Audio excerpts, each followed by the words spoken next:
अब हम लोग राइबोसोम्स के बारे में बात करेंगे।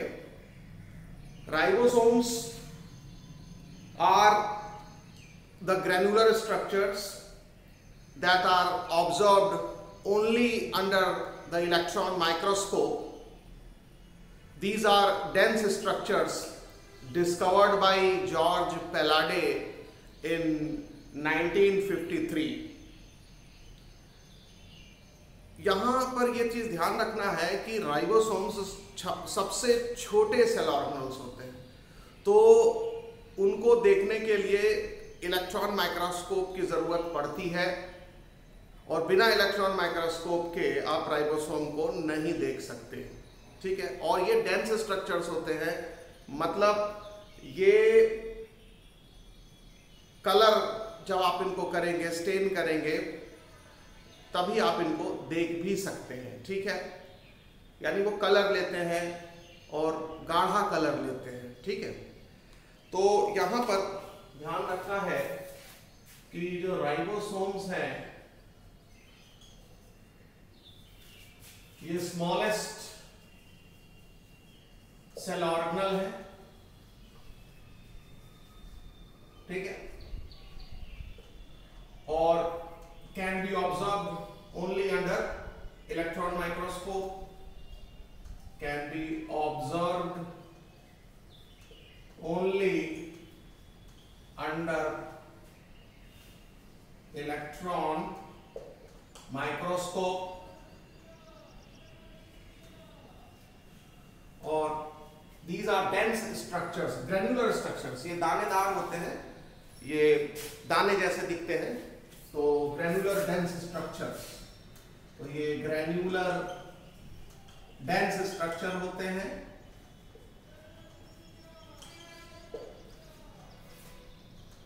और राइबोसोम की डिस्कवरी, यानी राइबोसोम को सबसे पहले ऑब्जर्व जॉर्ज पैलाडे ने किया था, तो ये आपको ये भूलना नहीं है।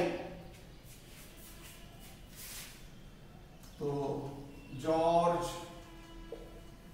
पैलाडे फर्स्ट ऑब्जर्व राइबोसोम्स। तो कई बार ये पूछा जाता है कि राइबोसोम की डिस्कवरी किसने की, तो ये जॉर्ज पैलाडे का नाम आता है, इसीलिए राइबोसोम्स को पैलाडे पार्टिकल्स भी कहा जाता है। तो ध्यान रखेंगे, राइबोसोम्स को पैलाडे पार्टिकल भी कहा जाता है। तो George Palade first observed ribosomes in 1953। तो राइबोसोम्स को इसीलिए पैलाडे पार्टिकल्स भी कहा जाता है, पैलाडे पार्टिकल्स। अब यहां पर यह भी ध्यान रखना आवश्यक है कि जो राइबोसोम्स हैं ये कहां पाए जाते हैं, यूकैरियोटिक सेल में। चूंकि डिस्कशन यूकैरियोटिक सेल का हो रहा है, तो राइबोसोम्स जो है वो साइटोप्लाज्म में बिखरे रहते हैं और रफ एंडोप्लाज्मिक रेटिकुलम पर अटैच रहते हैं, और न्यूक्लियर मेम्ब्रेन जो होती है उसमें आउटर न्यूक्लियर मेम्ब्रेन से अटैच रहते हैं। तो एनसीईआरटी बुक ने केवल दो चीजों का जिक्र किया है कि एक तो राइबोसोम फ्री फॉर्म में पाए जाते हैं साइटोप्लाज्म में, और दूसरा रफ एंडोप्लाज्मिक रेटिकुलम के साथ अटैच्ड रहते हैं। तो आप यहां लिख लेंगे राइबोसोम्स, जो राइबोसोम्स होते हैं ये, और यूकैरियोटिक सेल में दोनों तरह के राइबोसोम्स होते हैं, ATS ribosomes and 70s ribosomes. Cytoplasm में एटीएस राइबोसोम्स होते हैं, एंडोप्लाज्मिक रेटिकुलम के सरफेस पर एटीएस राइबोसोम अटैच रहते हैं, nuclear membrane, outer nuclear membrane के सरफेस पर एटीएस राइबोसोम अटैच होते हैं। लेकिन जो यूकैरियोटिक सेल की माइटोकॉन्ड्रिया है और क्लोरोप्लास्ट है, इसके अंदर 70s राइबोसोम्स होते हैं, जो कि हम लोगों ने पहले डिस्कस कर लिया है जब हम लोगों ने माइटोकॉन्ड्रिया पढ़ा है और प्लास्टिड यानी क्लोरोप्लास्ट के बारे में जब पढ़ा है। तो राइबोसोम्स जो 80s राइबोसोम्स होते हैं ये पाए जाते हैं occur freely in cytoplasm, occur freely in cytoplasm and attached and in attached form with rough endoplasmic reticulum RER and outer nuclear membrane. और राइबोसोम जैसा कि आपको पता है दो तरह के होते हैं। राइबोसोम्स दो तरह के होते हैं, 80S एंड 70S। जो 80S राइबोसोम होता है वो बाहर साइटोप्लाज्म में पाया जाता है, रफ एंडोप्लाज्मिक रेटिकुलम के साथ अटैच रहता है और आउटर न्यूक्लियर मेम्ब्रेन के साथ चिपका रहता है। इसमें दो सब यूनिट्स होते हैं, 60S एंड 40S। और जो 70S राइबोसोम होता है, जैसा कि हम लोगों ने पहले डिस्कशन किया है, ये 50S और 30S सब यूनिट का बना होता है। ये लार्जर सब यूनिट है और ये स्मॉलर सब यूनिट है, ठीक है ना। तो हर राइबोसोम में दो सब यूनिट होते हैं, लार्जर एंड स्मॉलर। 80S में जो लार्जर सब यूनिट होगा वो 60S होगा, स्मॉलर सब यूनिट 40S होगा। 70S राइबोसोम में जो लार्जर सब यूनिट होगा वो 50S होगा और स्मॉलर सब यूनिट 30S होगा। तो ये 60S एंड 50S ये लार्जर सब यूनिट होते हैं रिस्पेक्टिव राइबोसोम्स के, और ये स्मॉलर सब यूनिट होते हैं 40S एंड 30S, स्मॉलर सब यूनिट्स, ठीक है। और जो 70S राइबोसोम होता है यूकैरियोटिक सेल में, मतलब राइबोसोम इन यूकैरियोटिक सेल की बात हम लोग कर रहे हैं। तो ये तो बता दिया कि 80S कहां पाया जाता है। 70S जो है वो माइटोकॉन्ड्रिया के मैट्रिक्स में और क्लोरोप्लास्ट के स्ट्रोमा में पाया जाता है। तो matrix of mitochondria, matrix of mitochondria और stroma of chloroplast, stroma of chloroplast, ठीक है। और राइबोसोम सबसे छोटे सेल ऑर्गेनल होते हैं या साइटोप्लाज्मिक ऑर्गेनल होते हैं। सेल में पाए जाते हैं इसलिए सेल ऑर्गेनल कहेंगे, और साइटोप्लाज्म में पाए जाते हैं इसलिए साइटोप्लाज्मिक ऑर्गेनल कहा जाएगा। तो चाहे वो पूछे स्मॉलेस्ट सेल ऑर्गेनल या पूछे स्मॉलेस्ट साइटोप्लाज्मिक ऑर्गेनल, तो आंसर क्या होगा? राइबोसोम्स होंगे। अब जो राइबोसोम्स होते हैं इनके चारों ओर कोई मेम्ब्रेन नहीं होती है, किसी मेम्ब्रेन से घिरे हुए सेल ऑर्गेनल्स नहीं है, तो इसलिए दीज आर एमेम्ब्रेनस और not bounded by any membrane. तो आप लिख लेंगे not bounded by any membrane, ये किसी मेम्ब्रेन से बाउंडेड नहीं होते, not surrounded by any membrane, ठीक है। अब इसके बाद यहां पर कई जगह यह भी मेंशन है कि इनको ऑर्गेनल्स विद इन ऑर्गेनल्स कहा जाता है। देखिए सेल विद इन सेल ये अलग चीज है, बता चुके हैं। माइटोकॉन्ड्रिया को, क्लोरोप्लास्ट को कहा जाता है सेल विद इन सेल, लेकिन इनको कहा जाता है ऑर्गेनल्स विद इन ऑर्गेनल। जैसे माइटोकॉन्ड्रिया का ऑर्गेनल है उसके अंदर भी ये पाए जाते हैं, तो इसलिए इनका नाम हो गया ऑर्गेनल विद इन ऑर्गेनल। तो ये एनसीईआरटी बुक में नहीं लिखा है बट जान लीजिएगा, तो इनको ऑर्गेनल्स विद इन ऑर्गेनल कहा जाता है, ध्यान रखेंगे, विद इन ऑर्गेनल्स, ठीक है। तो ये ऑर्गेनल्स विद इन ऑर्गेनल कहे जाते हैं क्योंकि ये माइटोकॉन्ड्रिया के अंदर पाए जाते हैं, ये क्लोरोप्लास्ट के अंदर पाए जाते हैं, तो इसी कारण इनको ऑर्गेनल्स विद इन ऑर्गेनल भी कहा जाता है। अब राइबोसोम किस चीज के बने होते हैं? तो राइबोसोम जो है वो आरएनए और प्रोटीन के बने होते हैं, ये ध्यान रखिएगा। तो ये आरएनए और प्रोटीन के बने होते हैं। तो राइबोसोम जो है ये आरएनए प्लस प्रोटीन्स के बने होते हैं, ठीक है। आरएनए भी कई तरह के होते हैं, प्रोटीन भी कई तरह की होती हैं, तो अलग अलग तरह के आरएनए और अलग अलग तरह की प्रोटीन्स पाई जाती हैं 70S और 80S राइबोसोम्स में। 60S में कुछ अलग आरएनए प्रोटीन्स होंगी, 40S में कुछ अलग आरएनए प्रोटीन्स होंगी, 50S में कुछ अलग आरएनए प्रोटीन्स होंगी, 30S में कुछ अलग आरएनए प्रोटीन्स होंगी। तो इसलिए ध्यान रखना कि ribosomes are made up of RNA and proteins, ठीक है। और इसीलिए इनको, और आरएनए का फुल फॉर्म होता है राइबो न्यूक्लिक एसिड। ये एक न्यूक्लिक एसिड है। डीएनए और आरएनए का नाम आपने सुना होगा, deoxy nucleic acid DNA, ribo nucleic acid RNA, ये दोनों ही न्यूक्लिक एसिड हैं, बड़े मैक्रोमोलिक्यूल्स हैं। तो इसी में से जो आरएनए होता है, राइबोन्यूक्लिक एसिड होता है, वो प्रोटीन के साथ चिपक जाता है, राइबोसोम का फॉर्मेशन होता है। तो आरएनए का फुल फॉर्म है राइबोन्यूक्लिक एसिड, राइबोन्यूक्लिक एसिड, ठीक है। और इसीलिए राइबोसोम जो होते हैं वो आरएनए प्रोटीन के बने होते हैं, इनको राइबोन्यूक्लियोप्रोटीन्स भी कहा जाता है। तो राइबोसोम्स आर राइबोन्यूक्लियोप्रोटीन्स, तो इनको राइबोन्यूक्लियोप्रोटीन्स कहा जाता है, ठीक है।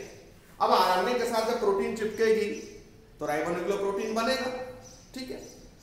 तो ये चीज हो गया। एक और चीज बताते हैं कि राइबोसोम को जब प्रोटीन सिंथेसिस करना होता है, यानी राइबोसोम का एक जो सबसे इंपॉर्टेंट फंक्शन होता है, it helps in protein synthesis, ठीक है। तो आप यहाँ मेंशन कर लेंगे हेल्प्स इन प्रोटीन सिंथेसिस। तो प्रोटीन सिंथेसिस बिना राइबोसोम के यूजुअली नहीं होता है। हालांकि कुछ प्रोटीन ऐसी भी होती है जिनको नॉन राइबोसोमल प्रोटीन्स कहते हैं, उनके फॉर्मेशन में राइबोसोम रोल नहीं प्ले करता है, हायर क्लासेस में पढ़ेंगे। फिलहाल अभी के लिए जानिए कि राइबोसोम के बिना प्रोटीन नहीं बनती, बट टेक्निकली ये गलत है। बिना राइबोसोम्स के भी मदद के भी कुछ प्रोटीन्स बनती हैं, उनको नॉन राइबोसोमल प्रोटीन्स कहा जाता है, ठीक है। तो आपके लेवल पर ध्यान रखना है, ज्यादातर प्रोटीन आपके जो सेल में बनती है वो राइबोसोम की मदद से बनती है। तो हेल्प इन प्रोटीन सिंथेसिस, ये साइट ऑफ प्रोटीन सिंथेसिस है, ठीक है। तो ये आपको ध्यान रखना है। तो हेल्प इन प्रोटीन सिंथेसिस, ये प्रोटीन सिंथेसिस में मदद करती है। और राइबोसोम के जो दोनों सब यूनिट्स होते हैं वो अलग अलग पाए जाते हैं, लेकिन जब प्रोटीन सिंथेसिस होना होता है तो ये एक मैसेंजर आरएनए का एक टाइप होता है जिसको मैसेंजर आरएनए कहा जाता है। क्लास 12 में आप पढ़ेंगे मॉलिक्यूलर जेनेटिक्स में। तो उस मैसेंजर आरएनए के साथ जब राइबोसोम के दोनों सब यूनिट आकर के चिपकते हैं और उस पर ये मूव करते हैं, तब प्रोटीन का फॉर्मेशन होता है। ये हमने जस्ट इसी सेल चैप्टर में पहले भी आपको बता दिया है लेक्चर में। तो they help in protein synthesis. और राइबोसोम कहाँ बनते हैं? राइबोसोम जो है यूकैरियोटिक सेल में न्यूक्लियोलस में बनते हैं। ये न्यूक्लियस के अंदर एक पार्ट होता है न्यूक्लियोलस, वहां से बन के आते हैं। तो ध्यान रखिएगा कि ribosome biogenesis occur in nucleolus. Ribosome biogenesis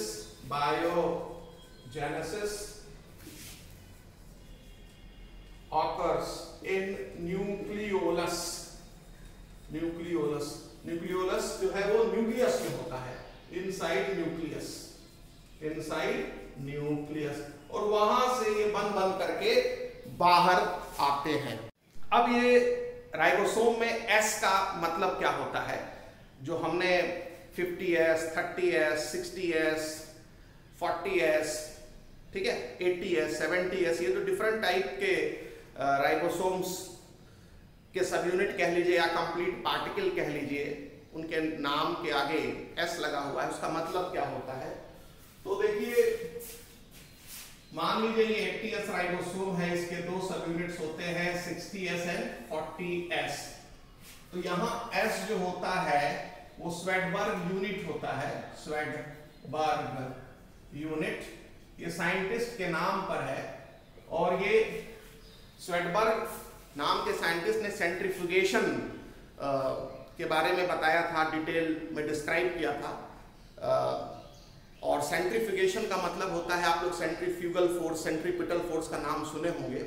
एक मशीन होती है, उस मशीन में ऑर्गेनल्स को डाल करके, राइबोसोम के यूनिट्स को डाल करके या राइबोसोम को डाल करके उस मशीन को मान लीजिए आप घुमा दीजिए, और लिक्विड है उस मशीन में, तो उसमें जब मशीन घूमने लगेगी तो जो उसके अंदर ऑर्गेनल्स हैं वो उनके ऊपर बाहर की तरफ फोर्स लगेगा, ठीक है। तो ये सेंट्रीफ्यूगेशन हो गया। और उसके बाद उस मशीन को रोक दीजिए, तो उसके अंदर जो लिक्विड है वो ऐसे नाचेगा पूरा, और धीरे धीरे उसके बाद उसका नाचना जो है कम हो जाएगा और धीरे धीरे वो लिक्विड स्थिर हो जाएगा। तो जब तक नाचेगा तब तक जो पार्टिकल्स उस लिक्विड के अंदर है वो भी ऐसे नाचेंगे, क्योंकि उनके ऊपर बाहर की तरफ एक फोर्स लग रहा है, जिसको कौन सा फोर्स बोलेंगे? Centrifugal force. तो ऐसी मशीन जो कि रोटेट कर देती है ऑर्गेनल्स को, उसको सेंट्रीफ्यूग मशीन कहते हैं। और अल्ट्रा सेंट्रीफ्यूग का मतलब है कि बहुत ही छोटे छोटे पार्टिकल्स उसके अंदर डाल करके उनका सेंट्रीफ्यूगेशन किया जाता है, इसलिए इसका नाम हो जाता है अल्ट्रा सेंट्रीफ्यूगेशन। ठीक, अल्ट्रा मतलब बहुत ही छोटा, बहुत ही फास्ट रेट से वो घुमाएगी। तो अल्ट्रा सेंट्रीफ्यूग मशीन में जब हम राइबोसोम को डालते हैं और उसका सेंट्रीफ्यूगेशन करते हैं और उसके बाद कुछ समय बाद जब वो फ्लूइड स्थिर हो जाता है तो राइबोसोम धीरे धीरे नीचे सेटल होते हैं, बैठ जाएंगे भाई, भारी होने की वजह से धीरे धीरे उस लिक्विड में नीचे सेटल हो जाएंगे। तो सेटलिंग रेट को बताता है, सेडिमेंटेशन रेट को बताता है एस। तो साइंटिस्ट के ऑनर में इसको स्वेडबर्ग यूनिट भी कहा जाता है। तो एस जो होता है वो स्वेडबर्ग यूनिट है और इसको सेडिमेंटेशन कॉफिशिएंट भी कहा जाता है। ठीक है, और सेडिमेंटेशन कोएफिशिएंट भी कहा जाता है। ठीक है,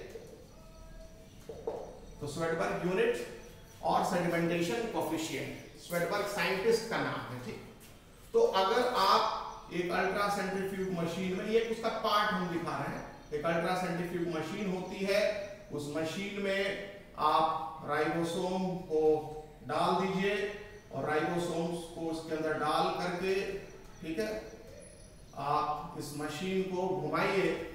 तो घुमाने के बाद आप जब छोड़ देंगे तो ये सेंट्रीफ्यूगेशन आपने कराया और सेंट्रीफ्यूगेशन कराने के बाद जब आप छोड़ देंगे इस मशीन को तो आप देखेंगे कि कुछ राइबोसोम जल्दी नीचे पहुंच जाएंगे। ठीक है, और कुछ राइबोसोम को नीचे पहुंचने में देर लगेगी, कुछ राइबोसोम्स को नीचे पहुंचने में देर लगेगी। ठीक है, अब जैसे ये वाला राइबोसोम पहले पहुंच गया है और ये वाला राइबोसोम अभी पहुंचा नहीं है, नीचे अभी आ रहा है, तो ये सेकंड पोजीशन पर, ये फर्स्ट पोजीशन पर है क्योंकि सबसे पहले नीचे सेटल हो गया। तो यहाँ पर एक चीज ध्यान रखिएगा कि जो सेडिमेंटेशन कोएफिशिएंट होता है, इसकी वैल्यू से हमको एक अंदाजा मिल जाता है राइबोसोम के साइज का और डेंसिटी का। तो सेडिमेंटेशन कोएफिशिएंट या स्वेडबर्ग यूनिट यानी एस के पहले जो डिजिट लिखा रहता है वो उससे एक अंदाजा मिल जाता है साइज और डेंसिटी का। तो gives an indirect measure of size and density. तो ये ध्यान रखेंगे, indirect measure of size and density. ठीक है, तो indirect measure of size and density. तो साइज या डेंसिटी का इनडायरेक्ट मेजर होता है एस। अब कैसे? तो जो जितना भारी होगा वो उतना पहले ही नीचे आएगा, इसमें कौन सी बड़ी बात है। तो जाहिर सी बात है कि ये अगर 80s राइबोसोम होगा तो पहले नीचे पहुंचेगा, और ये 70s राइबोसोम होगा, इससे हल्का है तो ये बाद में नीचे पहुंचेगा, तली पर जमा होगा। तो जितना ज्यादा वैल्यू एस के पहले लिखी होगी इसका मतलब उसका साइज उतना बड़ा होगा, उसका डेंसिटी भी उतना ज्यादा होगा। ठीक है, तो ध्यान रखेंगे कि साइज और डेंसिटी दोनों का अंदाजा देता है सेडिमेंटेशन कोएफिशिएंट की जो वैल्यू है। तो हम कह सकते हैं कि 60s, अगर हम 80s और 70s में बात किए तो 80 ज्यादा है 70 कम है, तो 80 पहले नीचे सेटल हो जाएगा, इसीलिए ये इसकी डेंसिटी और साइज ज्यादा होगी 70 के रिस्पेक्ट में। अगर हम अल्ट्रा सेंट्रीफ्यूगेशन कर रहे हैं 60s 40s का, तो कौन नीचे पहले पहुंचेगा? 60s नीचे पहले पहुंचेगा, 40s अभी ऊपर ही रह जाएगा, बाद में सेटल होगा। तो यहाँ पर आपको एस के पहले जो वैल्यू जितनी ज्यादा होगी मतलब उस पार्टिकल का साइज और डेंसिटी उतना ही ज्यादा होगा। तो अगर आपके सामने कुछ राइबोसोम्स हैं 70s 80s 50s 30s 60s 40s, तो अब ये मान लीजिए कंप्लीट पार्टिकल है, ये उस पार्टिकल के भी दो हिस्से हैं, उनको भी अलग कर दिया गया, तो है तो राइबोसोम ही ना, वो सब यूनिट ऑफ राइबोसोम कह देंगे उनको। तो अब अंतर ये है कि ये मान लीजिए ये 30s है, ये 50s है, अब इन दोनों को मिला करके आप 70s राइबोसोम बना दिए। उसके बाद ये मान लीजिए 40s है, ये 60s है, और इन दोनों को मिला करके आपने 80S राइबोसोम बना दिया। ठीक है, 80S राइबोसोम बना दिया। तो अगर आप देखें कि जितने तरह के राइबोसोम्स देख रहे हैं, पार्टिकल देख रहे हैं, अब इसी में मान लीजिए 60S भी डाल दिया, इसी में 40S भी डाल दिया, इसी में 50S भी डाल दिया, ठीक है ना, और इसी में 30S भी डाल दिया, और इसके बाद आप घुमाने लगिए और उसको छोड़ दीजिए घुमा करके, तो धीरे धीरे सब पार्टिकल्स नीचे बैठने लगेंगे। तो जिसकी वैल्यू सबसे ज्यादा होगी वही सबसे पहले सेटल होगा। मतलब क्या है, उसका साइज सबसे ज्यादा है, उसकी डेंसिटी सबसे ज्यादा है। यही आपको ध्यान रखना है इस लेवल पर। तो उम्मीद करते हैं कि आपको समझ में आ गया होगा कि अगर एक सब यूनिट 60S है और एक सब यूनिट 40S है, तो कौन सबसे पहले नीचे सेटल करेगा? 60S वाला, अल्ट्रा सेंट्रीफ्यूगेशन करने के बाद, और 40S बाद में सेटल करेगा।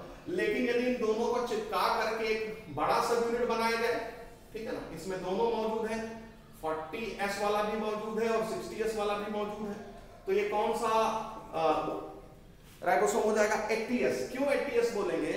क्योंकि जब इन दोनों को चिपकाएंगे और तब अल्ट्रा सेंट्रीफ्यूगेशन में डाल करके उसको छोड़ देंगे, तो उसका सेटलिंग रेट 60 से भी ज्यादा होगा, 40 से भी ज्यादा होगा, क्योंकि वो जब दोनों सब यूनिट आपस में जुड़ेंगे तो साइज भी बड़ा हो गया और वजन भी ज्यादा हो गया, डेंसिटी भी ज्यादा हो गई। तो डेंसिटी भी ज्यादा हो गई और साइज भी ज्यादा हो गई, तो ये जो बड़ा यूनिट है इन दोनों सब यूनिट के रिस्पेक्ट में जल्दी नीचे सेटल होगा। तो आप देख रहे हैं इसका सेडिमेंटेशन कोएफिशिएंट क्या हो जाएगा? 80 हो जाएगा। लेकिन यहाँ ध्यान रखना है कि 60 और 40 को जब आप जोड़ेंगे तो क्या होता है? 100। ये कोई अलजेब्रा मैथमेटिक्स नहीं है कि 60 और 40 जब मिलेंगे तो जब सटेंगे आपस में तो इनका योग जो होगा उसके हिसाब से सेडिमेंटेशन होगा, नहीं। तो ध्यान रखिए कि सेडिमेंटेशन उस पर्टिकुलर पार्टिकल के साइज और डेंसिटी पर डिपेंड करता है, ठीक है। तो ये आपको ध्यान रखना है। ऐसे समझिए कि एक आदमी 10 किलोमीटर प्रति घंटे की रफ्तार से जा रहा है नीचे और एक आदमी 5 किलोमीटर प्रति घंटे की रफ्तार से जा रहा है नीचे। इसको बोलते हैं सेटलिंग रेट, ठीक है। अब दोनों आदमी आपस में चिपक गए तो क्या 10 और 5 15 किलोमीटर रफ्तार से वो नीचे जाएंगे या भागेंगे? ऐसा नहीं है। तो उनका कुछ और रेट होगा, बट वो योग सम थोड़ी ना होगा। तो ये ध्यान रखिए। तो अक्सर बच्चे कंफ्यूजन कर देते हैं, पूछते भी है इधर 60S और 40S है तो 100S क्यों नहीं होगा? ये कोई मैथमेटिक्स नहीं है कि आप इनको जोड़ देंगे, ये सेडिमेंटेशन रेट है। अलग से वो पार्टिकल 60S की रफ्तार से नीचे जा रहा है, 60S उसका सेडिमेंटेशन कोएफिशिएंट है, उसका साइज और डेंसिटी कुछ अलग है। एक दूसरा पार्टिकल उसका साइज डेंसिटी उससे कम है, वो 40 यूनिट से नीचे जा रहा, तो दोनों को जब मिला देंगे तो उनका कुछ अलग नीचे जाने का जो है वो तरीका होगा, रेट होगा, ठीक है।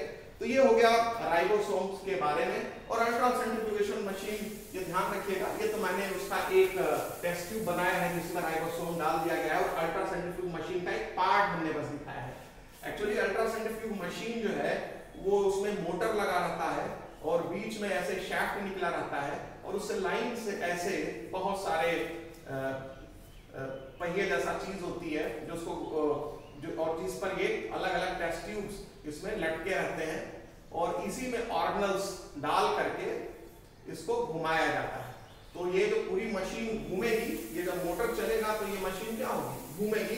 तो इसी के अंदर जो राइबोसोम्स हैं इनके ऊपर बाहर की तरफ फोर्स लगेगा घूमने से, ठीक है ना, बाहर की तरफ फोर्स लगेगा और उसके बाद जब मशीन रोक दी जाएगी तो जो इसके अंदर राइबोसोम्स डाले गए हैं वो नीचे सेटल होंगे।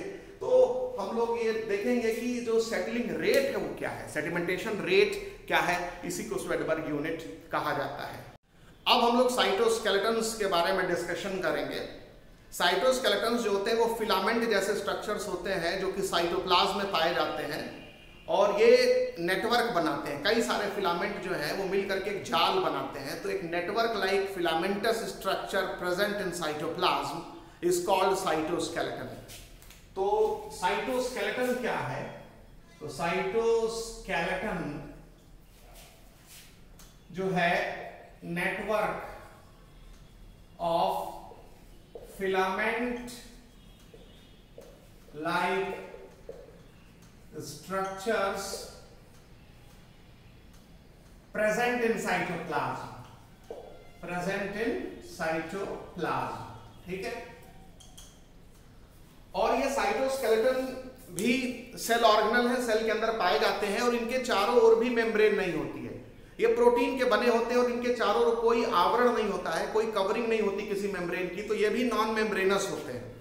तो साइटोस्केलेटन जो है ये फिलामेंट्स के नेटवर्क होते हैं जो कि साइटोप्लाज्म में पाए जाते हैं, ठीक है। और यहां पर ये ध्यान रखना है कि साइटोस्केलेटन यूकैरियोटिक सेल और प्रोकैरियोटिक सेल दोनों में पाए जाते हैं, लेकिन दोनों के अंदर जो साइटोस्केलेटन होते हैं उनका जो उनके जो फिलामेंट्स होते हैं उनके नेचर में डिफरेंस होता है। वहां पर प्रोटीन अलग होगी, यहां भी प्रोटीन अलग होगी, यानी कि साइटोस्केलेटन के जो फिलामेंट्स होते हैं वो किसके बने होते हैं? प्रोटीन्स के बने होते हैं। तो साइटोस्केलेटन जो है वो प्रोटीन्स के बने होते हैं, मेड अप ऑफ प्रोटीन्स। तो मेड अप ऑफ प्रोटीन्स, तो ये प्रोटीन्स के बने होते हैं, ध्यान रखिएगा। साइटोस्केलेटन प्रोटीन के बने होते हैं, और चाहे ये प्रोकैरियोटिक साइटोस्केलेटन हो या यूकैरियोटिक साइटोस्केलेटन हो, दोनों ही तरह के सेल में प्रोटीन के बने होते हैं और दोनों ही तरह के सेल में साइटोस्केलेटन पाए जाते हैं। हाँ, जब हम लोग प्रोकैरियोटिक और यूकैरियोटिक सेल में अंतर डिस्कस कर रहे होते हैं तो ये वहां जरूर बोल दिया जाता है कि इसमें साइटोस्केलेटन नहीं होता और होता है। तो ये जो नहीं होता है वो यूकैरियोटिक सेल का जो साइटोस्केलेटन है वो प्रोकैरियोटिक सेल में नहीं होता है। सेंस ये है। तो जो भी कुछ आपके दिमाग में साइटोस्केलेटन को लेकर के प्रोकैरियोटिक सेल के बारे में है उसको साफ साफ सुन लीजिए। प्रोकैरियोटिक सेल में भी साइटोस्केलेटन पाया जाएगा, बट वो वाला साइटोस्केलेटन नहीं होगा जो यूकैरियोटिक सेल में पाया जाता है, ठीक है। और ये जो साइटोस्केलेटन होते हैं ये दोनों ही तरह के सेल में मौजूद होते हैं। तो यहाँ साफ साफ मैं लिख दे रहा हूं, प्रोकैरियोटिक सेल और यूकैरियोटिक सेल दोनों में ही साइटोस्केलेटन प्रेजेंट, साइटोस्केलेटन प्रेजेंट, ठीक है। और लेकिन जो दोनों में साइटोस्केलेटन होंगे वो काफी डिफरेंट होंगे, बिल्कुल आप कोई सिमिलरिटी स्ट्रक्चरल एस्पेक्ट में नहीं ढूंढ पाएंगे। अब इसके बाद साइटोस्केलेटन का काम क्या होता है? मैकेनिकल सपोर्ट प्रोवाइड करना। एक्चुअली होता क्या है, यूकैरियोटिक सेल को ध्यान से देखिए, ये मान लीजिए सेल मेम्ब्रेन है, ठीक है, सेल मेम्ब्रेन। अगर प्लांट सेल होगी तो इसके बाहर सेल वॉल भी आ जाएगी, लेकिन हम यहाँ एक एनिमल सेल बना रहे हैं। और ये मान लीजिए न्यूक्लियर मेम्ब्रेन है, ये न्यूक्लियस है तो ये न्यूक्लियर मेम्ब्रेन कह दिया, न्यूक्लियर मेम्ब्रेन, ठीक है।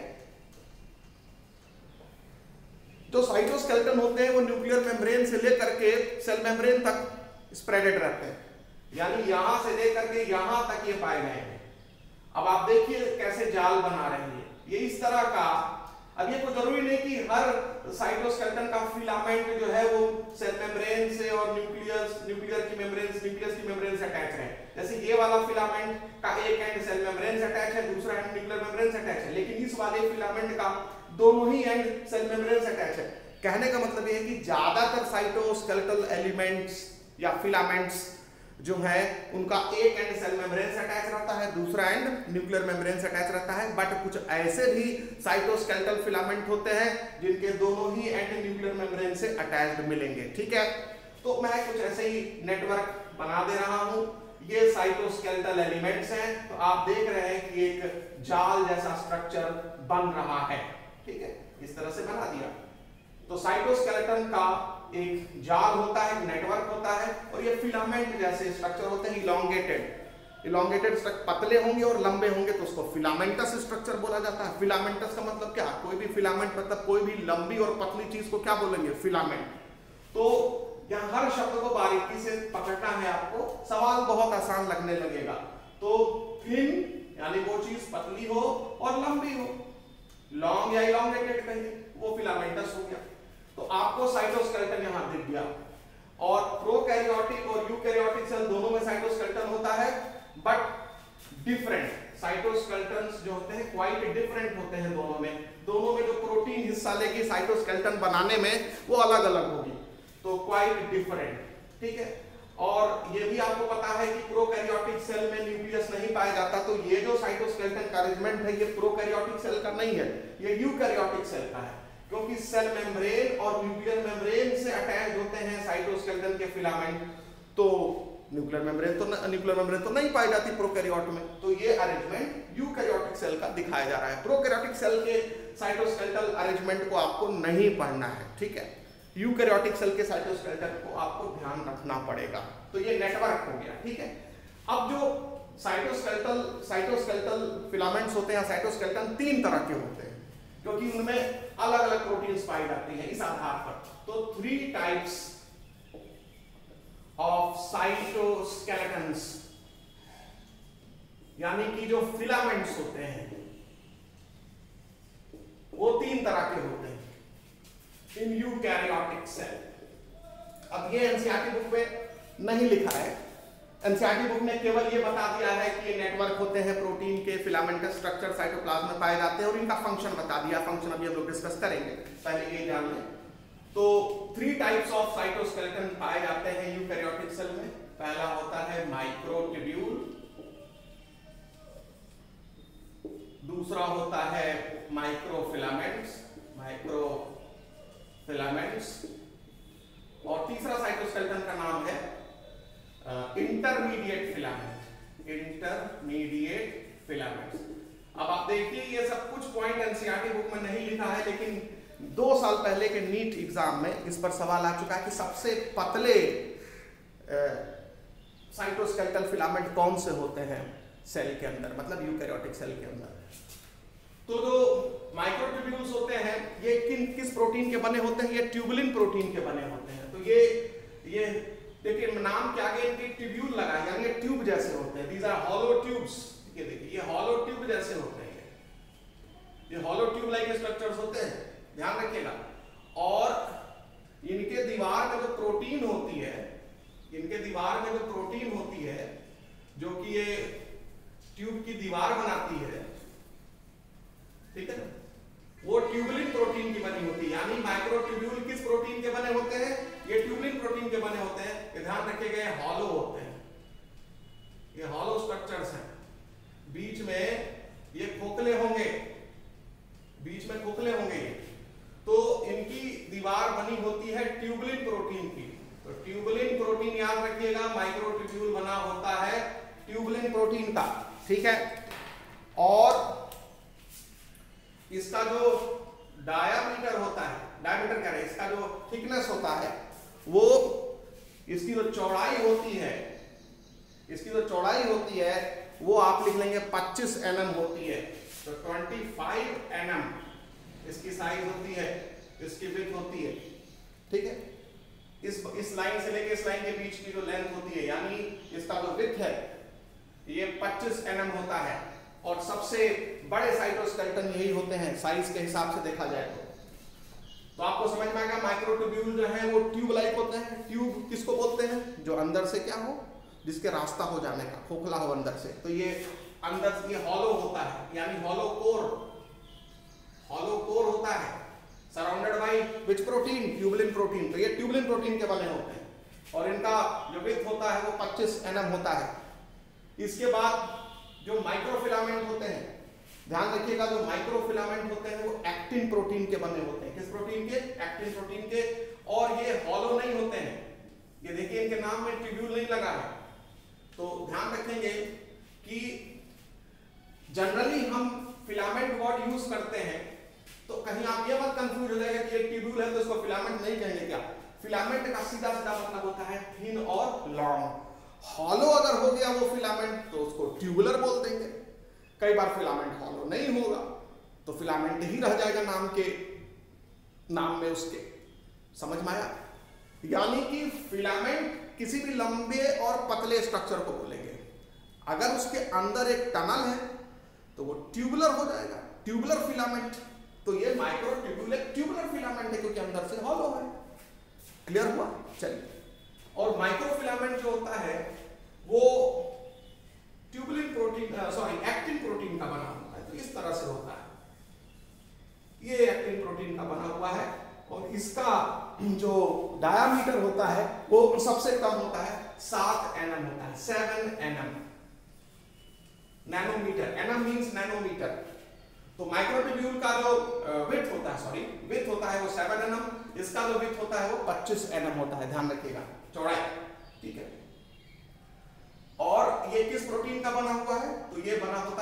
एक्टिन प्रोटीन का। तो ये एक्टिन प्रोटीन का बना होता है। और इसके बाद फिर आता है इंटरमीडिएट फिलामेंट। जो इंटरमीडिएट फिलामेंट होता है, ये इंटरमीडिएट फिलामेंट अलग अलग प्रोटीन्स का बना होता है, अलग अलग टाइप के सेल में और ऑर्गेनिजम्स में। तो ये देखने में ये भी एक्टिन फिलामेंट जैसा होगा, ठीक है, ये माइक्रोफिलामेंट मतलब वही एक्टिन फिलामेंट जैसा होगा, लेकिन इसमें प्रोटीन्स डिफरेंट होंगी। तो ये भी प्रोटीन का बना होगा, लेकिन यहाँ कोई पर्टिकुलर प्रोटीन नहीं होती है स्पेसिफिक जो कि हर इंटरमीडिएट फिलामेंट में पाई जाए, तो मैं कोई नाम दे दूं यहाँ पर, ठीक है ना। तो यहाँ ये लिख लेंगे, ये वेरियस प्रोटीन हो सकती है, वेरी कर सकती है अलग अलग सेल में, टाइप में, लीवर सेल में अलग हो सकता है, किडनी सेल में अलग हो सकता है, या एक एनिमल में अलग होगा, दूसरे एनिमल में कुछ अलग प्रोटीन का बना होगा। तो इंटरमीडिएट फिलामेंट जो है वो भी प्रोटीन की बनी होगी, लेकिन वहां एक पर्टिकुलर नेम्ड प्रोटीन नहीं आपको ये बताएंगे, अलग अलग वो स्पेसिफाई करना पड़ेगा कि इसमें कौन सी प्रोटीन से बना होगा इंटरमीडिएट फिलामेंट। तो ये क्लियर हो गया। और इसकी साइज जो होगी, एवरेज जो इसका विड्थ होता है वो ध्यान रखिएगा, वो 10 nm होता है। हालांकि इसका रेंज है 8 nm से 12 nm, तो एवरेज जो हो गया वो 10 nm हो गया। तो सबसे पतला साइटोस्केलेटल फिलामेंट कौन सा हुआ? माइक्रोफिलामेंट। इसका विड्थ 25 nm, इसका विड्थ 10 nm और इसका विड्थ 7 nm। यही नीट में पूछा था 2 साल या 3 साल पहले का, अगर आप अनसॉल्व पेपर उठा के देखिएगा, ऑब्जेक्टिव क्वेश्चन। अब आप सोचिए, एनसीईआरटी बुक में साइटोस्केलेटन 4 लाइन में दे करके खत्म कर दिया है, लेकिन ये सवाल भी आ जाता है। तो एनसीईआरटी बुक इंपॉर्टेंट है, उसकी लाइन बाय लाइन पढ़ना बहुत जरूरी है। ठीक है, नहीं भी कर पाते, इसको छोड़ देते, तो बाकी सवाल तो एनसीईआरटी बुक से ही आते हैं। तो लेकिन फिर भी हम छोड़े क्यों, जब हम पढ़ रहे हैं तो इसको भी पढ़ेंगे। तो ये क्वेश्चन आ चुका है। तो माइक्रोट्यूब्यूल, माइक्रोफिलामेंट, इंटरमीडिएट फिलामेंट, ये 3 तरह के। तो इसी में से कुछ माइक्रोट्यूब्यूल होते हैं, कुछ माइक्रोफिलामेंट होते हैं, कुछ इंटरमीडिएट फिलामेंट होते हैं। तो कहने का मतलब है कि इन्हीं का आपस में मिल करके जाल बना रहता है, इसी जाल को बोलते हैं साइटोस्केलेटन। तो उम्मीद करते हैं कि आपको साइटोस्केलेटन समझ में आ गया होगा, ठीक है। और ये 3 तरह के साइटोस्केलेटल फिलामेंट्स पाए जाते हैं यूकैरियोटिक सेल में। ये तीनों नाम आपको प्रोकैरियोटिक सेल में नहीं मिलेंगे, इसीलिए हमने लिख दिया है कि इनके जो साइटोस्केलेटन होते हैं प्रोकैरियोटिक सेल और यूकैरियोटिक सेल के क्वाइट डिफरेंट होते हैं। हम लोग को साइटोस्केलेटन का डिटेल यूकैरियोटिक सेल का पढ़ना है, तो इसलिए हमने यहाँ पर आपको बता दिया। अब रही बात फंक्शन की, what is role of cytoskeleton. तो साइटोस्केलेटन का पहले ही बता दिया था कि मैकेनिकल सपोर्ट प्रोवाइड करता है। तो लिख लें, function of cytoskeleton, it provide mechanical support. तो मैं यही लिख देता हूं फंक्शन, क्या क्या इसके फंक्शन होते हैं। तो ये मैकेनिकल सपोर्ट प्रोवाइड करता है, प्रोवाइड्स मैकेनिकल सपोर्ट, ठीक है। उसके बाद दूसरा, कुछ सेल में ये मोटेलिटी में हेल्प करता है, तो हेल्प्स इन मोटेलिटी, ठीक है, हेल्प्स इन मोटेलिटी, मूवमेंट में हेल्प करता है कुछ सेल के केस में। अब हर सेल तो मूव नहीं करते, अब लीवर सेल तो नहीं मूव करेगी कि लीवर से निकल के कूद के चलने लगी, या किडनी से निकल के कूद के चलने लगी। तो लेकिन बहुत सारे सेल में जो मूवमेंट होता है वो साइटोस्केलेटल फिलामेंट की वजह से, जैसे अमीबा है, अमीबा स्यूडोपोडिया बना के मूव करता है। तो अमीबा जब स्यूडोपोडिया बना के मूव करेगा तो उसके स्यूडोपोडिया में साइटोस्केलेटल एलिमेंट्स घुस जाएंगे और वो हिस्सा उभर आएगा, तो उससे वो धीरे धीरे रेंग के चलेगा। तो मूवमेंट में भी हेल्प करता है साइटोस्केलेटन, प्लस सेल का शेप मेंटेन करने में, ठीक है ना। मेंटेन्स, ध्यान रखेंगे, मेंटेन्स शेप ऑफ सेल, क्योंकि ये ताने रहेगा सेल को। देखो यहां से लेके यहां तक सेल को ताने में, सेल अंदर दब नहीं सकती, ये सेल अंदर, इसकी मेम्ब्रेन अंदर दब नहीं सकती। तो एक तरह से जैसे आप लोग कभी आप टेंट हाउस या टेंट का बना हुआ कोई स्ट्रक्चर देखिए, इसमें बांस लगा करके तंबू को ताना जाता है, टेंट को ताना जाता है। अगर बांस हटा दीजिए तो तंबू नीचे आ जाएगा। तो एक तरह से ये जो बैम्बू है तंबू का, उसके जैसा काम करता है ये, ताकि सेल का शेप मेंटेन रहे। तो एनसीईआरटी बुक ने 3 मेन फंक्शन लिखा है, maintenance of the shape of cell, mechanical support और मोटेलिटी। तो मैकेनिकल सपोर्ट हो गया, मोटेलिटी हो गया, maintenance of shape of cell. इसका और भी काम होता है, सेल डिवीजन में रोल प्ले करता है। अगर आपको हम लोग सेल डिवीजन पढ़ाएंगे तो वहां स्पिंडल अपैरेटस बनता है, वो आगे सेल डिवीजन चैप्टर में अपने आप समझ में आएगा व्हाट इज स्पिंडल apparatus। वो बिना माइक्रोट्यूब्यूल के बन ही नहीं सकता। तो आप लिख दीजिए एक और फंक्शन इसका सेल डिवीजन में रोल प्ले करता है, ठीक है। तो सेल डिवीजन में भी इसका रोल है जो कि बहुत इंपॉर्टेंट रोल है। Now we will discuss about cilia and flagella. Cilia and flagella. देखिए यूकैरियोटिक सेल में सीलिया और फ्लैजिला दोनों पाया जाता है, जबकि प्रोकैरियोटिक सेल में केवल फ्लैजिला पाया जाता है, सीलिया नहीं पाया जाता। तो ये ध्यान रखिएगा कि यूकैरियोटिक सेल में फ्लैजिला भी पाया जा सकता है, सीलिया भी पाया जा सकता है। बहुत कुछ सेल होंगे जिसमें फ्लैजिला होगा, कुछ सेल होंगे जिसमें सीलिया होगा, और कुछ सेल ऐसी होंगी जिसमें ना तो सीलिया होगा ना ही फ्लैजिला होगा। मतलब अगर आपको यूकैरियोटिक सेल में सीलिया फ्लैजिला देखना है तो आपको ऐसी सेल मिल जाएंगी। प्रोकैरियोटिक सेल जो होती हैं उनमें केवल फ्लैजिला होता है, उनमें सीलिया नहीं पाया जाता है। तो ध्यान रखेंगे यूकैरियोटिक सेल में सीलिया फ्लैजिला दोनों होता है, प्रोकैरियोटिक सेल में सिर्फ फ्लैजिला होता है, ठीक। और प्रोकैरियोटिक सेल की फ्लैजिला और यूकैरियोटिक सेल की फ्लैजिला में बहुत डिफरेंस होता है। तो फ्लैजिला नाम दोनों ही जगह मिलेगा, प्रोकैरियोटिक सेल में, यूकैरियोटिक सेल में, लेकिन दोनों के फ्लैजिला में डिफरेंस होता है, क्योंकि जो प्रोकैरियोटिक सेल की फ्लैजिला होती है वो फ्लैजिलिन नाम की प्रोटीन की बनी होती है, वो फिलामेंट जैसा होता है, फिलामेंटस स्ट्रक्चर होता है, ठीक है। पढ़ा चुके हैं आपको प्रोकैरियोटिक सेल में फ्लैजिला के बारे में, जिससे कि प्रोकैरियोटिक सेल को या बैक्टीरिया को मोर्टेलिटी प्रोवाइड होती है, ठीक है। तो सीलिया और फ्लैजिला ये हम लोग डिस्कशन करने जा रहे हैं, और ये बता दिया कि प्रोकैरियोटिक सेल में सिर्फ फ्लैजिला होता है, यूकैरियोटिक सेल में फ्लैजिला और सीलिया दोनों देखे जा सकते हैं, और फ्लैजिला जो प्रोकैरियोटिक सेल का है और यूकैरियोटिक सेल का है वो डिफरेंट होता है। प्रोकैरियोटिक सेल में फ्लैजिला फ्लैजिलिन प्रोटीन का बना होता है, पहले भी हमने डिस्कशन कर दिया है इसका। अब जो दूसरी इंपॉर्टेंट चीज होती है कि सीलिया जो होते हैं और फ्लैजिला जो होते हैं ये सेल मेम्ब्रेन के आउटग्रोथ होते हैं, यानी ये जो सेल मेम्ब्रेन है यही सेल मेम्ब्रेन उभर आती है। अगर ये लंबा उभार आ गया तो इसको बोल देंगे फ्लैजिला, लेकिन अगर ये छोटा उभार आ गया तो इसको बोल देंगे सीलिया। तो और ये हेयर लाइक स्ट्रक्चर्स होते हैं। कैसे स्ट्रक्चर्स होते हैं? हेयर लाइक स्ट्रक्चर्स होते हैं। और सीलिया और फ्लैजिला ये दोनों ही आउटग्रोथ होते हैं किसके? सेल मेम्ब्रेन के। तो ये ध्यान रखिएगा कि cilia and flagella are hair like outgrowth of cell membrane।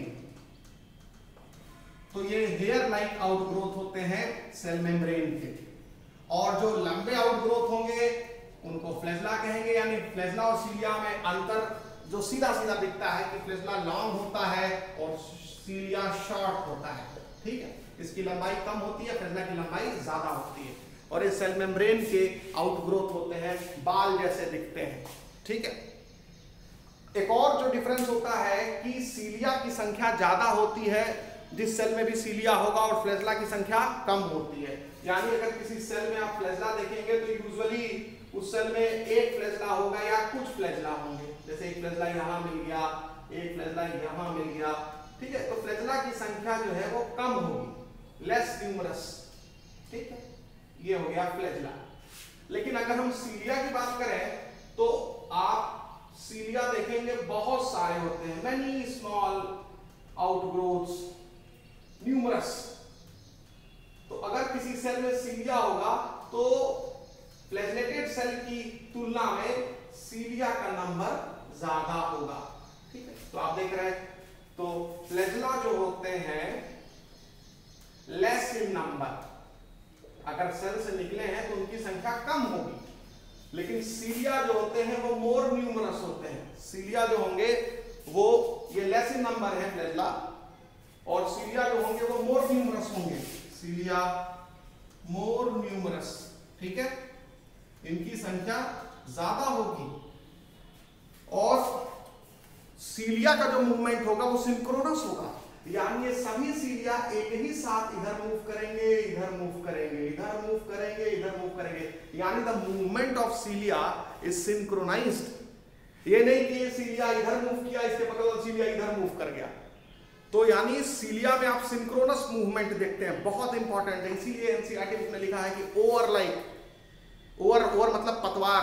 आप देखते हैं जब केरला में बोट रेस होती है तो बहुत सारे नाविक उस पर बैठ करके एक साथ चप्पू चलाते हैं। पता चला एक चप्पू इधर चला रहा है और एक चप्पू उधर चला रहा है, तो नाव तो आगे बढ़ ही नहीं पाएगी, वहीं नाचने लगेगी। तो एक तरह से ओवर जैसा स्ट्रक्चर होता है सीलिया, तो आप इसको मेंशन कर लेंगे, ठीक है, वर्क लाइक ओवर। तो सिंक्रोनस मूवमेंट दिखाता है सीलिया। तो cilia show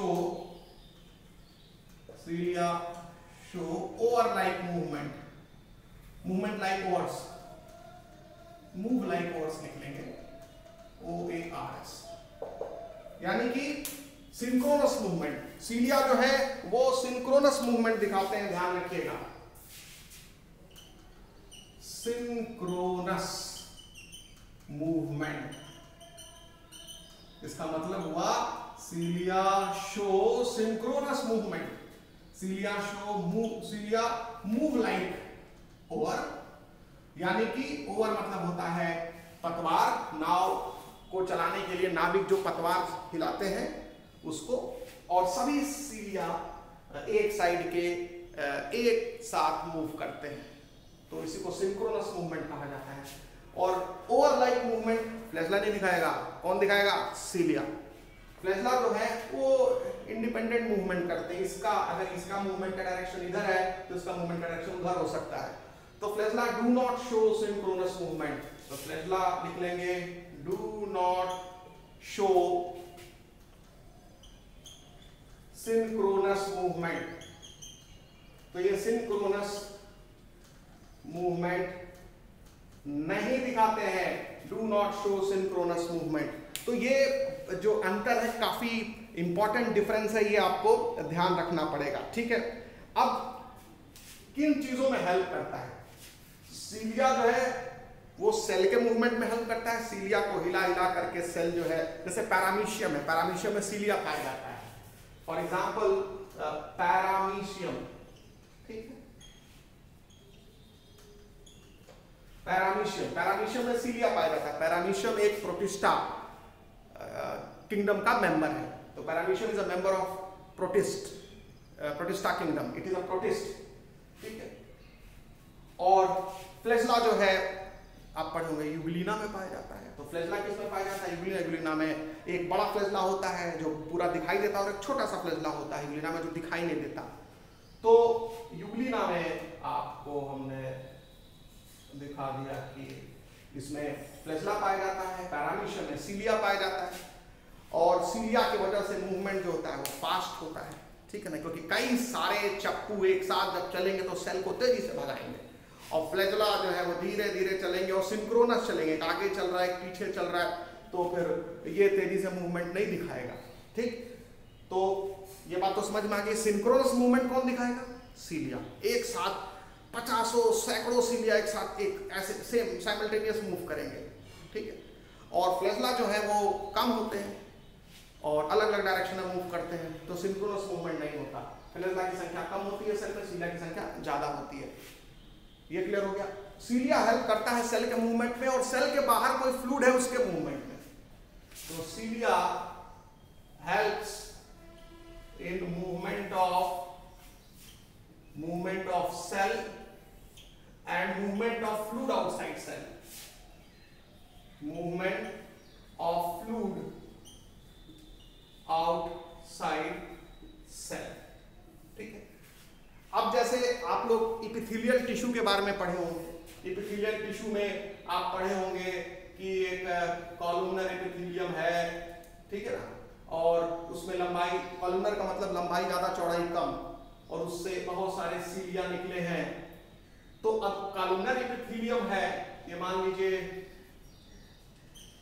columnar epithelial cell है, एपिथेलियल सेल है, और इसमें मान लो सीलिया पाया जा रहा है।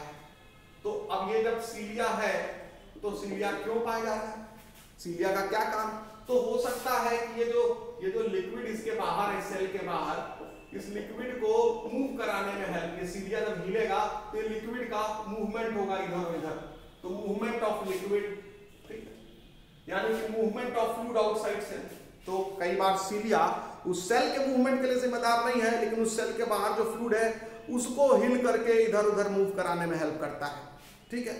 जैसे फैलोपियन ट्यूब है, फीमेल रिप्रोडक्टिव सिस्टम में पढ़े होंगे, ओविडक्ट या फैलोपियन ट्यूब, उसकी जो दीवार होती है, उसकी जो कैविटी होती है, उसकी दीवार की लाइनिंग कौन बनाता है? Ciliated columnar epithelium. तो वो जब उसकी सीलिया हिलेगी तो फैलोपियन ट्यूब में जो ओवम है, जो लिक्विड है, वो मूव करेगा यूट्रस की तरफ। तो आगे हम लोग पढ़ेंगे। फिलहाल जो एनसीईआरटी बुक ने लिखा है कि cilia helps in movement of fluid outside cell, वो समझा दिया। और या तो फिर पैरामीशियम है, वो खुद उसी सेल को मूव कराने लगेगी जिस सेल में पाई जा रही है।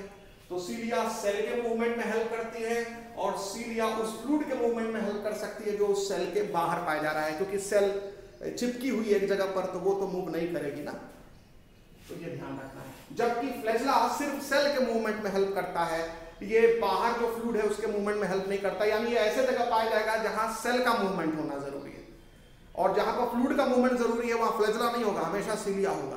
तो ध्यान रखिएगा। तो flagella helps in movement of cell movement. Flagella helps in cell movement.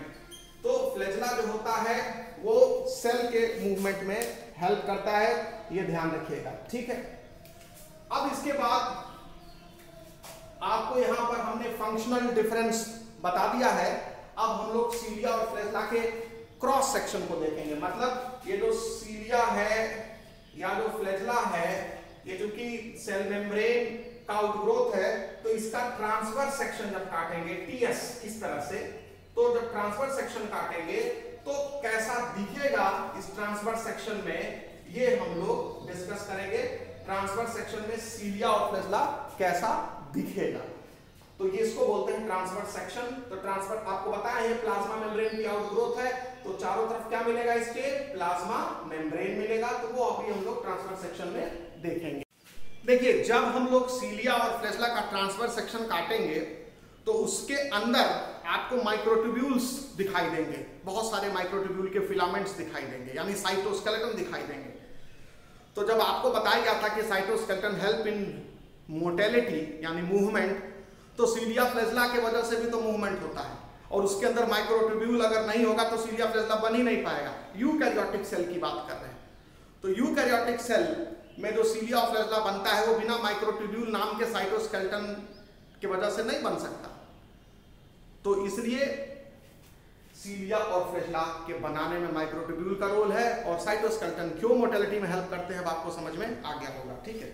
तो ट्रांसवर्स सेक्शन जब आप देखते हैं सीलिया और फ्लैजेला का, और इलेक्ट्रॉन माइक्रोस्कोप से जब आप स्टडी करते हैं, तो इलेक्ट्रॉन माइक्रोस्कोप से जब ट्रांसवर्स सेक्शन ऑफ सीलिया या फ्लैजेला आप जब ऑब्जर्व करते हैं, ठीक है, इलेक्ट्रॉन माइक्रोस्कोप की मदद से ही ये देखा जाता है, by help of electron microscope, ठीक है। तो स्टडी बाय हेल्प ऑफ, ऐसे नहीं देख पाएंगे, इलेक्ट्रॉन माइक्रोस्कोप की मदद से ही देख पाएंगे आप, ठीक है ना। तो इलेक्ट्रॉन माइक्रोस्कोप की मदद से जब आप स्टडी करते हैं किसका? ट्रांसवर्स सेक्शन सीलिया और फ्लैजेला का, दोनों का सेम होता है, खाली लंबाई का अंतर है और सिंक्रोनस और एसिंक्रोनस मूवमेंट का अंतर है, ठीक है, और संख्या का अंतर है कि फ्लैजेला जहां होगा वहां कम सेल से कम निकलेगा और सीलिया बहुत ज्यादा मात्रा में निकलेगा सेल से जहां भी होगा। अब जब आप ट्रांसवर्स सेक्शन देखेंगे तो ट्रांसवर्स सेक्शन में ये एक मेम्ब्रेन से सराउंडेड होगा, वही प्लाज्मा मेम्ब्रेन से, क्योंकि प्लाज्मा मेम्ब्रेन उभरी हुई है, तो सबसे बाहर सीलिया और फ्लैजेला के प्लाज्मा मेम्ब्रेन होगा, प्लाज्मा मेम्ब्रेन होगा, ठीक है, प्लाज्मा मेम्ब्रेन होगा। और प्लाज्मा मेम्ब्रेन के अंदर जो स्पेस होगा, ये ध्यान रखिएगा, प्लाज्मा मेम्ब्रेन के अंदर जो स्पेस होगा, प्लाज्मा मेम्ब्रेन के अंदर जो स्पेस होगा उसको एक्सोनीमी कहेंगे। उसको क्या बोलेंगे? एक्सोनीमी, यानी अंदर का जो स्पेस होगा, इसी को कोर बोलते हैं या एक्सोनीमी कहा जाता है। तो ये मान लीजिए प्लाज्मा मेम्ब्रेन हो गया, इसको थोड़ा मैं मोटा बना देता हूं। दिस इज प्लाज्मा मेम्ब्रेन, ठीक है, ये प्लाज्मा मेम्ब्रेन हो गई। और प्लाज्मा मेम्ब्रेन से घिरा हुआ जो कोर होता है, ये जो पोर्शन होता है, इसको एक्सोनीमी कहा जाता है, ठीक है। तो ये ध्यान रखेंगे, एक्सोनीमी, इसमें पूरा साइटोप्लाज्म होता है, तो ये पोर्शन हो गया एक्सोनीमी, यानी the space surrounded by plasma membrane is called axoneme. ये सब पूरा एक्सोनीमी दिख रहा है आपको, ठीक, ये एक्सोनीमी गोल होगा। सीलिया का भी ट्रांसफर सेक्शन हो, फ्लैजेला का भी transfer section, but ideally circular नहीं होता, ध्यान रखिएगा। किताबों में बड़ा एकदम गोल सुंदर सा दिखाएगा क्योंकि कंपास से बनाए हैं, लेकिन इनफैक्ट एग्जैक्टली वो सर्कुलर नहीं होता, ठीक है, एसिमेट्रिकल टाइप का थोड़ा होगा, ठीक है, कहीं थोड़ा ज्यादा निकला होगा, थोड़ा सा कहीं आर्च ज्यादा होगा, कहीं आर्च कम होगा, तो एक नेचुरल ऐसे ही है।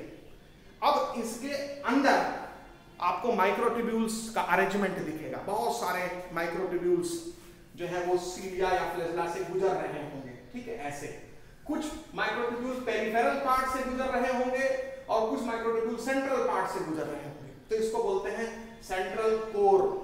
इसको क्या बोलते हैं? Central core. तो ध्यान रखेंगे आप।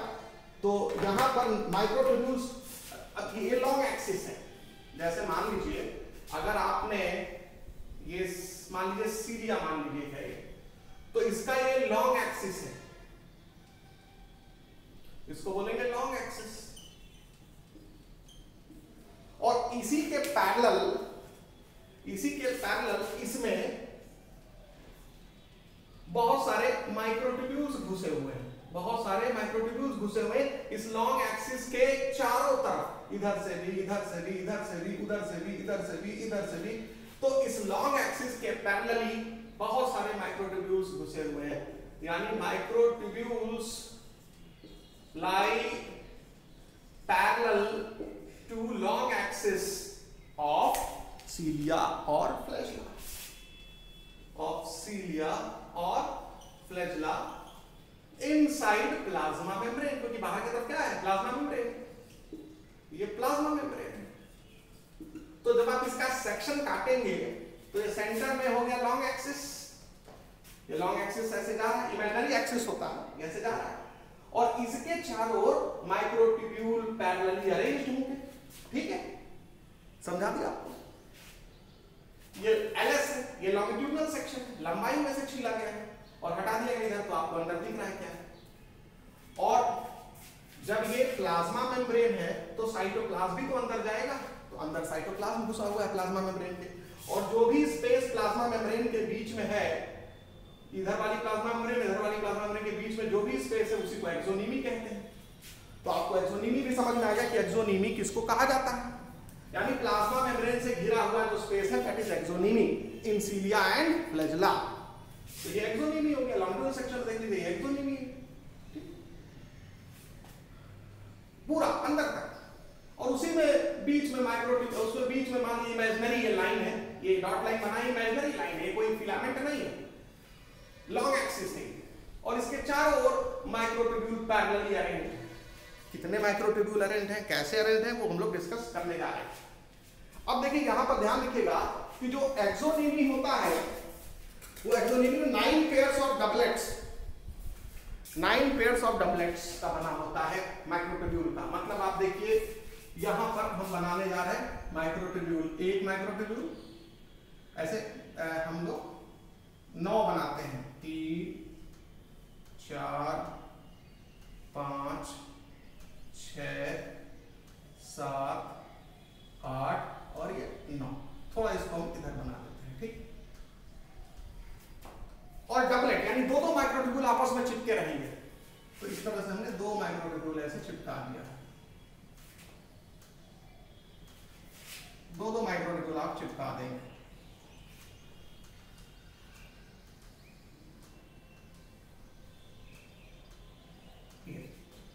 तो इनको बोलते हैं माइक्रोट्यूब्यूल डबलेट, ये आपको ध्यान रखना पड़ेगा, ठीक है। तो 9 पेयर्स ऑफ डबलेट्स, ये पेयर है, तो इसको हम और डबलेट कहेंगे, और डबलेट, ठीक है। और इसको एनसीईआरटी बुक जो मेंशन करती है वो लिखती है 9 पेयर्स ऑफ डबलेट। तो इसमें आपको 9 पेयर्स ऑफ डबलेट मिलना है। एक डबलेट जो है एक पेयर होता है, ठीक है। डबलेट में 2 माइक्रोट्यूब्यूल्स होते हैं, 2 microtubules. Each doublet contains 2 microtubule, मतलब एक माइक्रोट्यूब्यूल तो होगा ही, इसको लंबाई में दिखा रहे हैं, ठीक है। एक माइक्रोट्यूब्यूल है और इससे एक दूसरा माइक्रोट्यूब्यूल भी अटैच होगा, ये दूसरा माइक्रोट्यूब्यूल भी ऐसे अटैच होगा, ये ध्यान रखिएगा। ये फ्यूज है, इसकी कुछ दीवार इनकी कॉमन है, इस तरह से, ठीक है। ये ऐसे समझिए, ये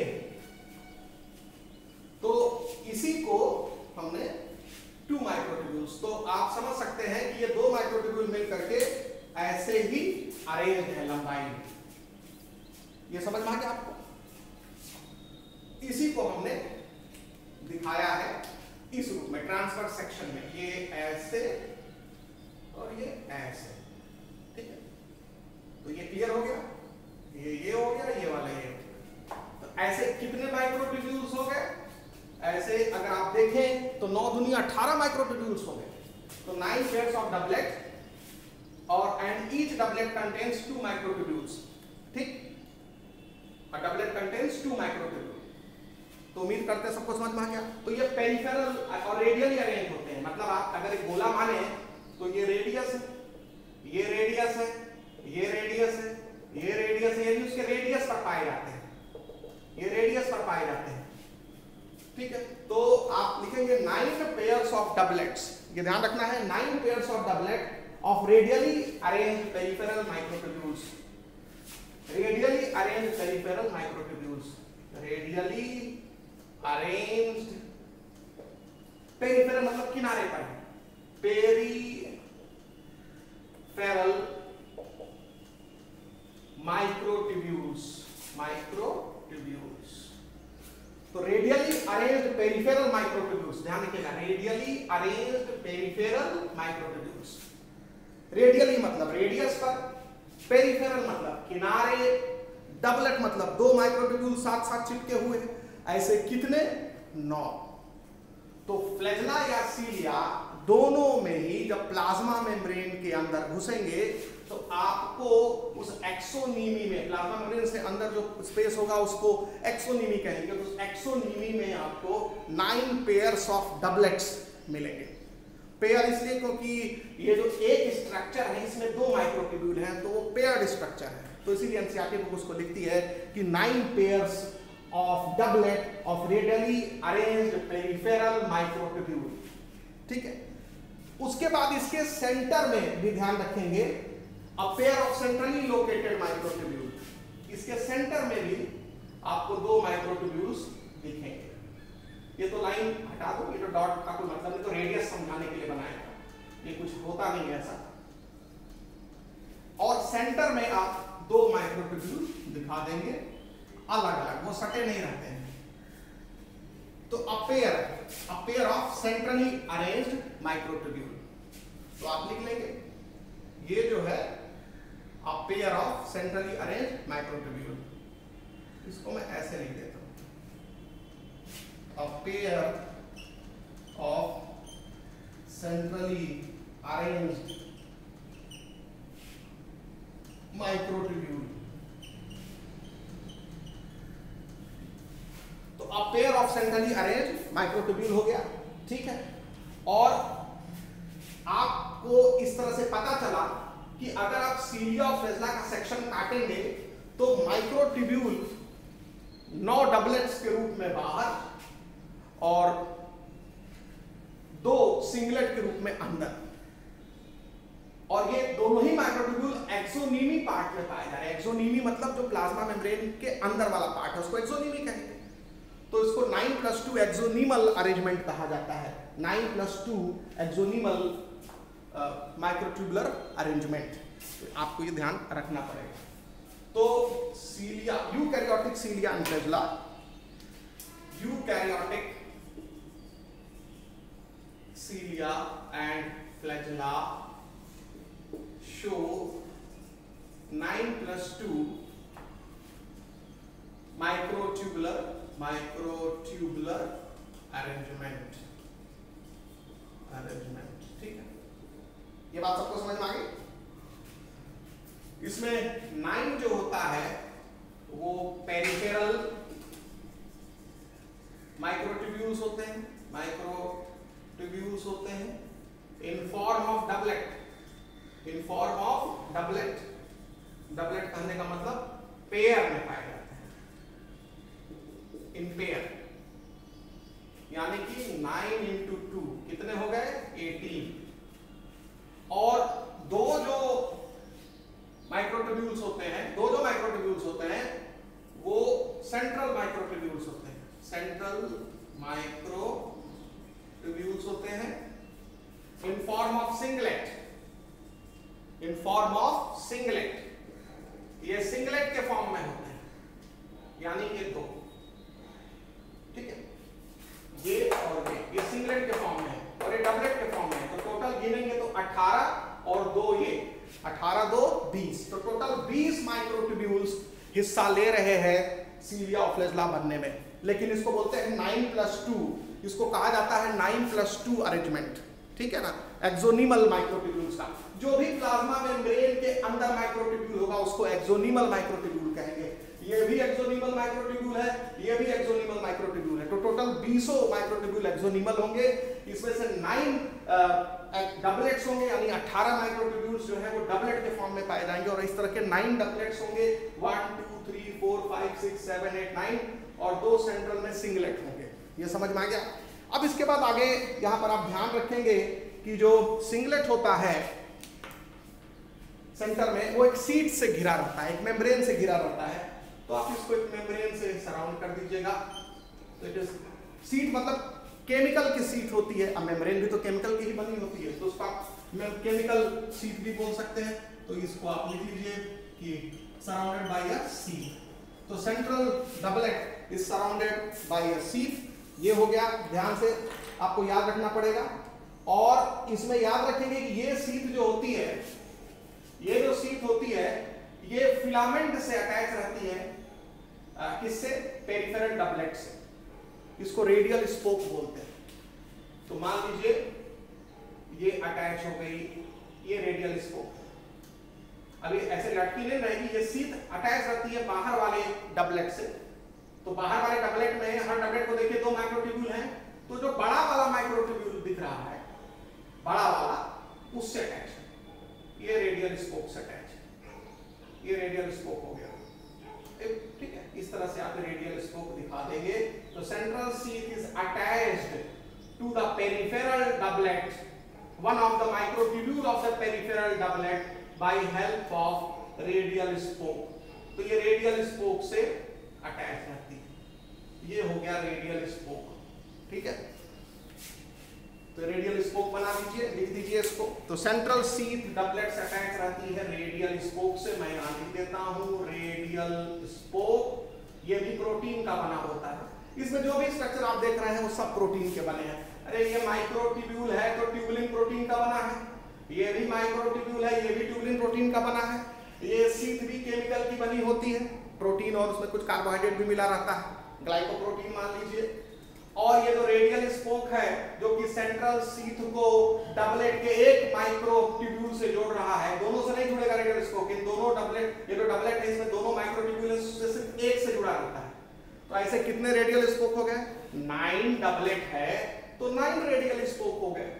तो number of radial spoke is equal to number of doublet. तो देयर आर 9 रेडियल स्पोक्स, ये ध्यान रखेंगे। तो 9 रेडियल स्पोक होते हैं, ठीक है, 9 रेडियल स्पोक होते हैं। अब आप इस स्ट्रक्चर को देख रहे हैं कि ये स्ट्रक्चर है, ऐसे ही हर जगह होगा। और सेंटर में जो माइक्रोट्यूब्यूल होगा, ध्यान से देखिए, ये मानिए सेंटर वाला सेंट्रल माइक्रोट्यूब्यूल है ये, और इसके चारों ओर ऐसे सीट जा रही है, ठीक है ना। ऐसे 2 सेंट्रल माइक्रोट्यूब्यूल है, ये सेंट्रल माइक्रोट्यूब्यूल है। और ये जो ग्रीन कलर का सीट आप देख रहे हैं, वो ऐसी सीट है ग्रीन कलर वाली ये। और यही सीट जो है इन दोनों डबलेट में से किसी एक से जुड़ी रहती है, ऐसे। और ये सीट जो है वो पूरी सराउंडेड रहती है, ऐसे सिलिंड्रिकल सीट होती है, ये सिलिंड्रिकल शीथ है और ये शीथ जुड़ी हुई है, आप देखिए ये देखिए पट्टी से जुड़ी है, रेडियल स्पोक है ये, दिस इज रेडियल स्पोक। ये लॉन्गिट्यूडनल सेक्शन में दिखाने की कोशिश कर रहे हैं, ऐसे इधर भी शीथ आएगी, इधर भी शीथ आएगी, ये शीथ कह रहा सॉरी, इधर भी रेडियल स्पोक आएगा, इधर भी रेडियल स्पोक आएगा, इधर भी रेडियल स्पोक आएगा, इधर भी रेडियल स्पोक आएगा, और लाइन से जो ये माइक्रोट्यूब्यूल्स हैं उससे ये अरेंज होगा। यही चीज का ट्रांसफर सेक्शन हमने बनाया है, ठीक है। तो ये आप ध्यान रखेंगे, इस स्ट्रक्चर को ध्यान रखेंगे। ये जो आप स्ट्रक्चर देख रहे हैं ये रेडियल स्पोक है, रेडियल स्पोक है, ये लॉन्गिट्यूडनल सेक्शन में देखा है, ये डबलेट है, एक डबलेट है, ये शीथ है और ये सेंट्रल वाले माइक्रोट्यूब्यूल है, सेंट्रल माइक्रोट्यूब्यूल, ठीक है।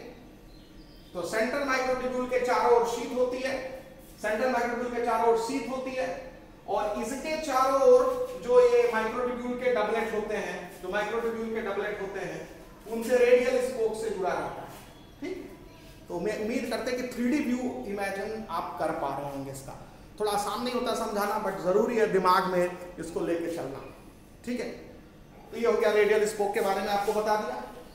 और इसके बाद जो पेरिफेरल डबलेट्स होते हैं ये भी आपस में जुड़े रहते हैं, तो ऐसे जोड़ दीजिए, ये इनको लिंकर्स बोलते हैं। क्या कहते हैं इनको? लिंकर्स।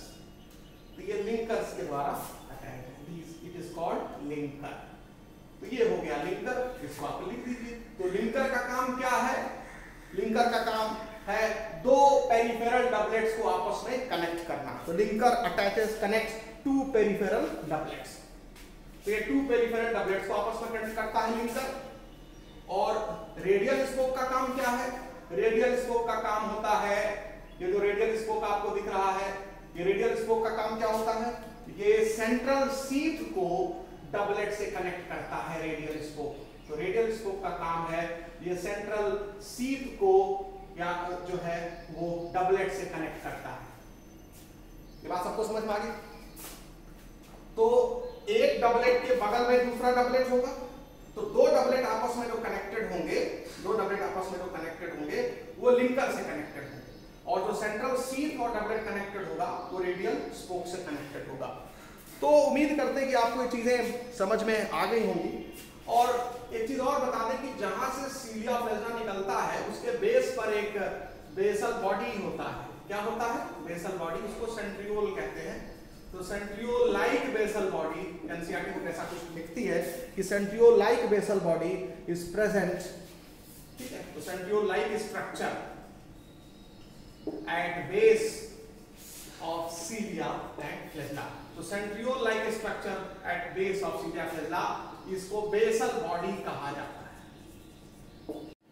ये जो सेंट्रल ट्यूब्यूल होता है, ये सेंट्रल ट्यूब्यूल जो है ये भी आपस में कनेक्टेड होता है, तो इसको ब्रिज बोलते हैं। तो यहाँ पर आपको तीन कनेक्शन ध्यान रखना है। ये ब्रिज, दिस इज ब्रिज। तो ये ब्रिज है जो कि सेंट्रल जो सिंगलेट माइक्रोट्यूब्यूल्स उनको कनेक्ट करता है। This is bridge, this is radial spoke, this is linker. ये लिंकर हो गया L, this is radial spoke RS, and this is B, मतलब ब्रिज। तो bridge connects the central microtubule, singlet जो होते हैं, radial spoke connects sheath, central sheath with one of the microtubule of the doublet, peripheral doublet, और दो peripheral doublet के microtubules आपस में कनेक्टेड होते हैं लिंकर से। So this is linker, this is linker, this is radial spoke and this is bridge.